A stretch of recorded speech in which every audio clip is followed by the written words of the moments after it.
கனடாவின் பிரம்ப்டன் நகரில் அமைக்கப்படவுள்ள தமிழின படுகொலை நினைவு தூபியின் நிர்மாண பணிகளுக்கு அந்நாட்டின் புலம்பெயர் சிங்கள மக்களால் எதிர்ப்பு வெளியிடப்பட்டுள்ளது.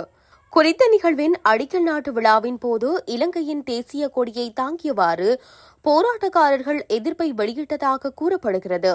தமிழ் இனப்படுகொலையால் பாதிக்கப்பட்டவர்களுக்கு அர்ப்பணிக்கப்பட்ட நினைவு சின்னம் கட்டப்படுவதை இலங்கை அரசாங்கம் தடுக்க முயன்றதை தொடர்ந்து அதை சீர்குலைக்கும் முயற்சிகள் புலம்பெயர் நாடுகளிலும் மேலோங்குவதாக இதன்போது விமர்சனம் தெரிவிக்கப்பட்டுள்ளது. இது தொடர்பில் கருத்து வெளியிட்ட கனடாவின் பிரம்ப்டன் நகர மேயர் பட்ரிக் பிரவுன், கனடாவில் வெளிநாட்டு தலையீட்டை நாங்கள் வரவேற்கவில்லை.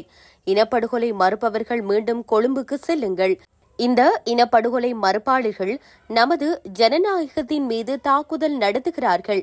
தங்கள் மாவீரர்களை துக்கப்படுத்துபவர்களை, தங்கள் அன்புக்குரியவர்களை துக்கப்படுத்துபவர்களை கொடுமைப்படுத்த அவர்களுக்கு இலங்கையில் உரிமை இருக்கலாம்.